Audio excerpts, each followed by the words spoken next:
L'aéroport de Nice-Côte d'Azur bourdonnait comme une ruche, les annonces retentissaient, les valises à roulettes claquaient, l'odeur de café brûlé était épaisse dans l'air. Je me tenais au comptoir d'enregistrement avec mon petit bagage usé, faisant semblant de ne pas entendre la voix de mon père percer le bruit derrière moi. Même la classe économique à plus de 300 € est trop chère pour elle, chuchota Théil à ma mère, mais assez fort pour que les gens dans la file d'attente l'entendent. Avant de commencer, laissez un commentaire et dites-nous d'où vous venez et de quelle ville vous regardez nos vidéos. Et après avoir regardé toute la vidéo, n'oubliez pas de nous dire ce que vous feriez dans cette situation. Soyez honnête. Dites-le moi dans les commentaires ci-dessous. Nous lisons chaque commentaire. Commençons. Quelques têtes se tournèrent. Ma sœur, Amélie, ricana. Peut-être qu'elle peut juste accompagner quelqu'un en tant qu'invité. C'est la seule classe à laquelle elle appartient. J'ai ravalé la brûlure dans ma gorge et forcé un petit sourire. Bonjour à toi aussi, Amélie. Mon père ajusta sa veste et me toisa de haut en bas comme si j'étais une tâche qu'il ne pouvait pas enlever. Tu aurais pu t'épargner cette humiliation, Chloé. Tu sais que tu ne peux pas te permettre ce voyage. Les billets de première classe ne sont pas de la charité. Je ne demande pas les vôtres, dis-je doucement. Il eut un petit rire, un son qui portait plus de venin que d'humour. Non, tu es juste venu nous rappeler à quel point tu es tombé bas. L'agente d'embarquement tendit à ma mère ses cartes d'embarquement avec un sourire parfait. Mes parents et Amélie se dirigèrent vers la file VIP, les roulettes de leurs bagages de marque glissant sur le sol comme si elles appartenaient au tapis rouge. Je suis restée en arrière, attendant toujours silencieuse. Mais au fond de moi, il n'y avait pas de colère, juste une vague de calme constant, parce que cette fois, je n'étais pas la même fille qu'ils avaient rejetée 3 ans plus tôt. Ma famille ne savait pas qui venait me chercher. Chloé Martin, appela une voix vive. Je me suis retourné. Une jeune agente d'embarquement se tenait près du couloir de sécurité privée, tenant une tablette. Son expression changea instantanément quand elle me vit. Madame, par ici, s'il vous plaît. Votre transport est arrivé. Mon père se figea en plein pas, son quoi? L'agente hésita, le regardant avant de répéter prudemment, son transport, monsieur. Le colonel l'a fait venir personnellement. Avant qu'il ne puisse réagir, un grondement sourd résonna dans le hall. Les têtes se tournèrent alors que 2 agents de la sécurité de l'aéroport s'écartaient et qu'un homme de grande taille, vêtu d'une veste sombre, entrait par l'entrée VIP. Des épaules larges, une posture impeccable et un visage qui faisait bouger les gens sans qu'il ait à dire un mot. Raphaël Martin, mon mari. Sa présence réduisit au silence toute la zone. L'agente d'embarquement se redressa, et l'un d'eux bégaya même, « Mon colonel, monsieur, votre jet est prêt au hangar 3. » Les yeux de Raphaël trouvèrent les miens instantanément stables, protecteurs, chaleureux sous l'acier. Il s'approcha, prit mon sac d'une main et déposa un léger baiser sur mon front. « Désolé d'être en retard, ma chérie. Luc attend. » Mon père cligna des yeux comme si le sol s'était dérobé sous ses pieds. « Colonel ? Colonel Martin ?» Raphaël se tourna légèrement, poli mais ferme. « Oui, monsieur. Armé de l'air et de l'espace. » Il hocha la tête une fois. « Le vol de votre fille est privé aujourd'hui. » L'agente d'embarquement s'écarta immédiatement. « Par ici, Madame Martin. » Raphaël m'offrit son bras. « Prête ? » Je jetai un coup d'œil à ma famille figée, sans voix. Le téléphone d'Amélie glissa de sa main, heurtant le sol avec un bruit sourd. « Je suis prête, dis-je doucement. » Alors que nous passions devant, j'aperçus le reflet de mon père dans la vitre, la mâchoire serrée, les yeux écarquillés. Le même homme qui avait dit un jour que je finirais par mendier de l'aide. Maintenant, il ne pouvait même pas soulever ses propres bagages, paralysé par l'incrédulité. Et pour la première fois, je ne me sentis pas petite. Je me sentis vue. La vengeance n'était pas bruyante. Elle n'avait pas besoin de l'être. C'était la dignité silencieuse de passer devant les gens qui avaient autrefois mesuré ma valeur et de réaliser que j'avais dépassé leur monnaie d'échange. L'air à l'extérieur du couloir VIP était vif et lumineux, vibrant du bruit des moteurs et de l'odeur du kérosène. Les portes vitrées s'ouvrirent en glissant, et la lumière du soleil se déversa sur la piste. Garé devant nous se trouvait un jet argenté et élégant, poli comme un miroir, avec 2 membres d'équipage déjà au garde-à-vous à côté de l'escalier. La voix de l'agente d'embarquement tremblait légèrement lorsqu'elle parla. « Mon colonel, le jet a été ravitaillé et autorisé au départ. » Le capitaine Dubois attend la confirmation finale. Raphaël hocha calmement la tête, sa main reposant toujours sur le creux de mon dos. Merci. Puis, avec un léger sourire qui portait toujours à la fois chaleur et autorité, il se tourna vers moi. Après vous, Madame Martin. Chaque mot, chaque geste semblait aspirer l'air de l'espace qui nous entourait. Derrière la vitre, mon père, ma mère et Amélie étaient toujours visibles, leurs silhouettes figées dans l'incrédulité. La main de mon père était à moitié levée, comme s'il essayait de me rappeler mais ne parvenait pas à former les mots. Amélie se tenait là, bouche bée, ses lunettes de soleil pendant inutilement à ses doigts. Ma mère arborait ce sourire polyfamilier, mais il tremblait maintenant, le genre qui cache à peine le regret. Je ne leur fis pas signe. Raphaël me guida vers l'avant, ses doigts effleurant les miens. « Ça va ?» demanda-t-il doucement. « Mieux que jamais, dis-je, la voix ferme. » C'était la vérité. Chaque pas vers ce jet me donnait l'impression de récupérer les morceaux de moi-même que j'avais perdus à cause de leur rire. La fille qu'il qualifiait de déception. La fille qui n'était pas du calibre de la famille. La sœur qui ne ferait jamais un beau mariage. Il m'avait dépouillé de ma fierté autrefois. Aujourd'hui, je la reprenais. L'équipage salua à notre approche. « Bonjour, mon colonel », dirent-ils à l'unisson. Il hocha la tête en guise de reconnaissance. « Bonjour, l'équipe. Mettons-la à l'aise. Décollage dans 10 minutes. »« Oui, mon colonel. » Raphaël se tourna de nouveau vers moi, sa voix s'adoucissant. « Tu es sûr d'être prête pour ce vol ?» Je souris faiblement. « Tu veux dire, regarder ma famille réaliser à quoi ressemble le respect ? » « Oui, je pense que je peux gérer ça. » Il gloussa à voix basse. « C'est bien toi. » À l'intérieur, le jet brillait. Siège en cuir crème, lumière dorée se déversant par des hublots ovales, accent de bois poli tout en lui criait une puissance tranquille.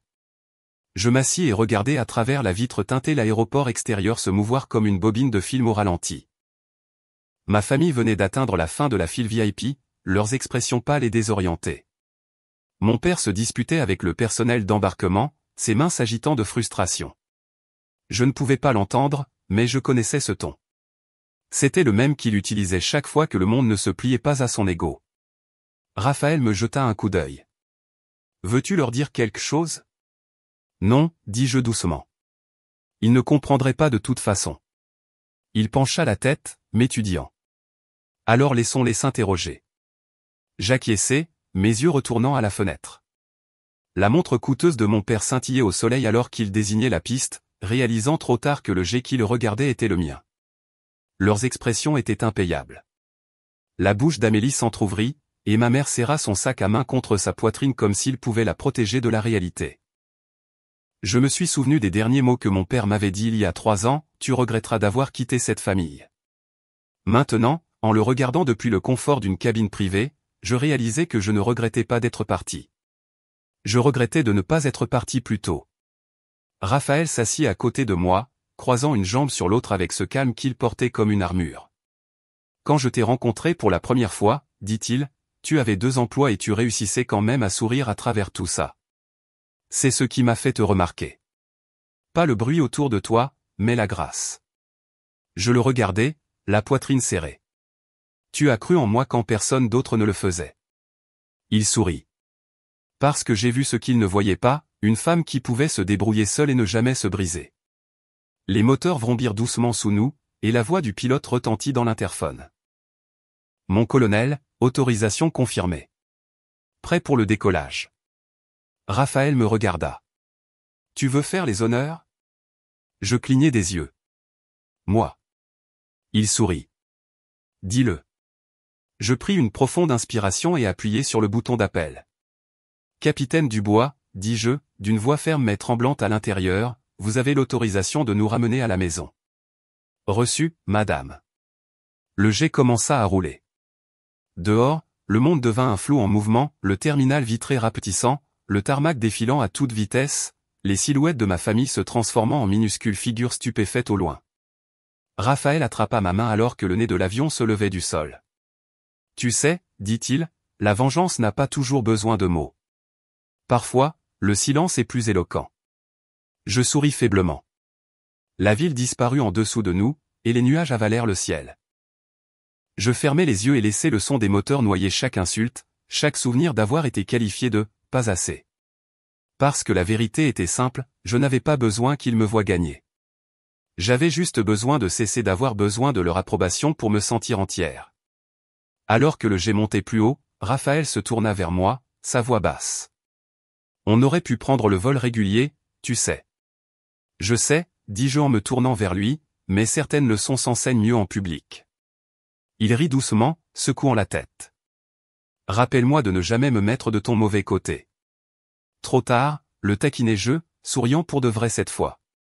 Tu l'as épousé. À travers le hublot, les nuages s'étendaient à l'infini devant nous doux, dorés et infinis. En dessous d'eux, quelque part loin sous le ciel, se tenaient les mêmes personnes qui avaient autrefois décidé que je ne valais pas le prix d'un billet. Ils pouvaient garder leur siège en première classe. J'avais quelque chose de mieux, la liberté, l'amour et une vie qui ne nécessitaient pas leur validation. Et alors que Raphaël se penchait plus près, chuchotant, « Tu as une sacrée vue maintenant, Madame Martin », je ne pus m'empêcher de murmurer en retour, « Ouais. » Et pour la première fois, elle est toute à moi. Le jet fendit les nuages, le vrombissement des moteurs régulier et grave, comme un battement de cœur se synchronisant avec le mien. En bas, la ville n'était plus qu'un patchwork de lumière et de mouvements minuscules, distante, impuissante. C'était en quelque sorte poétique. Le monde qui m'avait autrefois écrasé paraissait si petit maintenant. Raphaël était assis en face de moi, veste enlevée, manches retroussées, les yeux parcourant un rapport sur sa tablette. Même en silence, sa présence remplissait la cabine stable, posée, protectrice. Je sirotais mon café et regardais de nouveau par le hublot, mon reflet se mêlant au ciel. Tu sais, dis-je doucement, quand je prenais des vols commerciaux, je fixais toujours les jets privés sur la piste en me demandant quel genre de personnes volaient à leur bord. Je n'aurais jamais imaginé qu'un jour je serais dans l'un d'eux. Raphaël leva les yeux, souriant faiblement. Tu l'as mérité, Chloé. Mérité? Je ris doucement, secouant la tête. Tu as vu ce que mon père a dit là-bas. Ils penseront que j'ai encore eu de la chance. Il se pencha en avant, les yeux fixes. Tu n'as pas eu de la chance. Tu as construit cette vie morceau par morceau. Tu as travaillé pour obtenir ton diplôme. Tu as lancé ton entreprise de design depuis la table de ta cuisine. Et quand ta famille t'a tourné le dos, tu n'as toujours pas plié. Ne leur donne pas le crédit de ce que tu as construit. Ces mots s'ancrèrent profondément en moi. Je l'avais déjà entendu dire des choses comme ça, mais aujourd'hui, elles résonnaient différemment. Peut-être parce que je les croyais enfin. Je pensais que je devais leur prouver ma valeur, admis-je. Chaque réussite, chaque pas en avant, je voulais qu'ils le voient, qu'ils disent qu'ils étaient fiers. Raphaël pencha légèrement la tête. Et maintenant? Je regardai de nouveau par la fenêtre. Maintenant, je réalise que la fierté ne signifie pas grand-chose quand elle est conditionnelle. Il sourit faiblement, tendant la main sur la table pour toucher la mienne. Tu es plus forte que tous. Tu le sais, ça? Je serrai doucement sa main. Je me sentais petite avec eux. Aujourd'hui, non. Le jet s'inclina légèrement alors qu'il commençait à se stabiliser. La voix du capitaine retentit dans le haut-parleur. Nous volons à 40 000 pieds, mon colonel. Temps calme jusqu'à Paris. Raphaël appuya sur le bouton d'appel. Merci, capitaine. Maintenez le cap, je l'observais parler, si calme, si confiant. Il y avait quelque chose de rassurant en lui. Je me souvins du jour où je l'avais rencontré, il y a 3 ans, lors d'un petit événement communautaire où j'exposais mes premières créations. Mon stand était pratiquement vide alors que les autres étaient bondés. Puis il est apparu, cet homme silencieux en uniforme qui a passé une demi-heure à regarder mes croquis comme s'ils étaient les plans de quelque chose de plus grand. Quand je lui ai dit que je ne pouvais même pas me permettre du papier d'impression de qualité, il a souri et a dit, « Alors nous commencerons avec ce que nous avons. » C'est ainsi que tout a commencé avec la conviction, pas la richesse. L'interphone sonna de nouveau. Mon colonel, nous atterrirons dans 40 minutes. Température au sol estimée à Paris, 22 degrés. Raphaël me jeta un coup d'œil. Toujours ça va? Mieux que ça, dis-je. Mais je ne cesse de penser à leur visage là-bas. Il gloussa.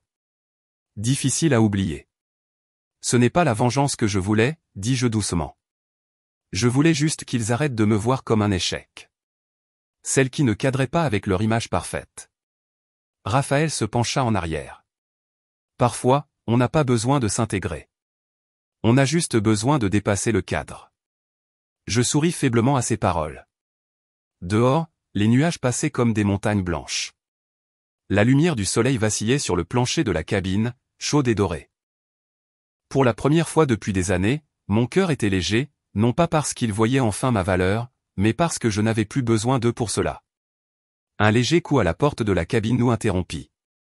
Une hôtesse de l'air jeta un coup d'œil à l'intérieur. « Mon colonel, nous approchons de l'autorisation d'espace aérien pour l'entrée au hangar privé. Dois-je notifier le transport terrestre ?» « Oui, » dit Raphaël, puis il me regarda. « Ton équipe nous y attend. »« Mon équipe ?» Il sourit. « Tu as 2 nouveaux clients qui attendent au bureau de design ce soir. Apparemment, ils ont été impressionnés par ton dernier portfolio. » Je clignai des yeux de surprise. « Tu ne me l'avais pas dit. » Il haussa les épaules. « Je ne voulais pas te distraire de ton moment. » Je ris doucement. « Tu es impossible. » Alors que nous descendions, la silhouette de Paris se dessina sous nous, haute, nette, magnifique. Je pensais à toutes les nuits que j'avais passées éveillé à dessiner à la lueur d'une bougie, rêvant de voir mon nom sur quelque chose qui comptait. Maintenant, je survolais la même ville qui m'avait autrefois rejeté, et je n'avais plus peur. Le jet atterrit en douceur sur la piste de l'aéroport du Bourget, qui brillait sous le coucher du soleil. Une voiture noire attendait au hangar, le moteur tournant au ralenti. 2 agents en uniforme se tenaient à côté, saluant alors que Raphaël sortait le premier. Des flashs crépitèrent au loin personnel de l'aéroport, journalistes, peut-être même quelques curieux qui avaient repéré l'insigne sur le jet. Raphaël me tendit la main, prêt à affronter à nouveau le sol. Je souris, glissant mes doigts dans les siens. Ça a l'air différent d'ici haut. En descendant les marches, j'aperçus un groupe de personnes familières sortant de la porte des arrivées, ma famille. Leurs visages étaient pâles, épuisés, traînant leurs propres bagages sous le poids des vols retardés et des correspondances en classe économique. Mon père se figea en nous voyant. Les lèvres de ma mère s'entr'ouvrirent et les yeux d'Amélie s'écarquillèrent. « Chloé » balbutia mon père. Je souris poliment, gardant un ton calme. « Bienvenue à Paris, papa. » Il cligna des yeux. « Tu es venu avec ça » dit-il en montrant le jet derrière moi. Raphaël se plaça à mes côtés, son expression indéchiffrable. « Oui, monsieur. Ma femme ne voyage pas sur des vols commerciaux. » Le silence qui suivit fut délicieux, lourd d'incrédulité, épais du poids de la prise de conscience. La main de mon père trembla légèrement. « Chloé, je levai doucement la main. « Ne dis rien. Tu en as déjà assez dit à l'aéroport. » Pendant une longue seconde, personne ne parla. Puis je me tournai vers la voiture, glissant de nouveau ma main dans celle de Raphaël. « Certaines personnes passent leur vie entière à attendre que les autres les élèvent, dis-je doucement. Mais parfois, il faut apprendre à décoller par soi-même. » Nous sommes montés dans la voiture et, alors que les portes se fermaient, j'eus un dernier aperçu d'eux, debout là toujours stupéfaits, toujours petits sous la lueur des lumières du hangar. Les moteurs vrombirent une fois de plus en arrière-plan, faisant écho à la seule vérité qui comptait maintenant, je ne m'étais pas seulement élevé au-dessus d'eux. Je m'étais élevé au-delà d'eux. Le trajet vers la ville fut silencieux, seul le faible ronronnement du moteur emplissant l'espace. La ligne d'horizon scintillait à travers les vitres teintées, des tours de verre perçant un ciel doré. Mon reflet me regardait calme, plus âgé, plus libre. Raphaël posa un bras derrière moi, sa main effleurant légèrement mon épaule. « Tu as parfaitement géré ça, là-bas, » dit-il, sa voix basse, posée. J'expirai slowly. « Tu sais ce qui est étrange ? Je pensais que je me sentirais en colère ou fier ou quelque chose de fort, mais non. C'est juste calme à l'intérieur. C'est la paix, dit-il. Tu l'as mérité. » Nous nous sommes arrêtés devant l'hôtel Le Ritz, où se tenait la répétition du mariage. Des flashs de caméras nous accueillirent de nouveau. Les journalistes avaient appris que le jet du colonel Martin était arrivé. Raphaël sortit le premier, sa posture commandant le respect sans effort, puis m'offrit sa main. Alors que je posais le pied sur le tapis, des murmures parcoururent la foule. Quelqu'un marmonna, « C'est elle ?» Un autre chuchota, « C'est la fille que sa famille disait fauchée. » Je n'avais pas besoin de répondre. La vérité parlait d'elle-même. À l'intérieur de la salle de bal, les lustres brillaient de mille feux et une musique douce emplissait l'air. Mon père se tenait près du buffet, un verre à la main, faisant semblant de ne pas me voir. Ma mère jeta un coup d'œil, mais détourna le regard aussi vite. Amélie serrait si fort sa pochette que ses jointures blanchirent. Raphaël se pencha près de moi, ses lèvres près de mon oreille. « Veux-tu partir ?» Je souris faiblement. « Non, je veux être ici. Juste tranquillement. » Les mêmes personnes qui riaient autrefois de mes robes simples se déplaçaient maintenant mal à l'aise alors que je passais dans une robe de satin longue jusqu'au sol. Je n'avais pas besoin de diamants ni de théâtralité. La confiance était la chose la plus chère dans la pièce, et je la portais. Au milieu du dîner, mon père s'approcha enfin, sa voix plus basse que d'habitude. « Chloé. » Je levai lentement les yeux. « Papa. » Il hésita, regardant Raphaël, puis de nouveau moi. J'ai peut-être mal jugé les choses. C'est le cas, dis-je doucement. Pas cruellement, juste honnêtement. Il déglutit difficilement. Tu as bien tourné. J'acquiesçai. Je l'aurais toujours fait, même sans ton approbation.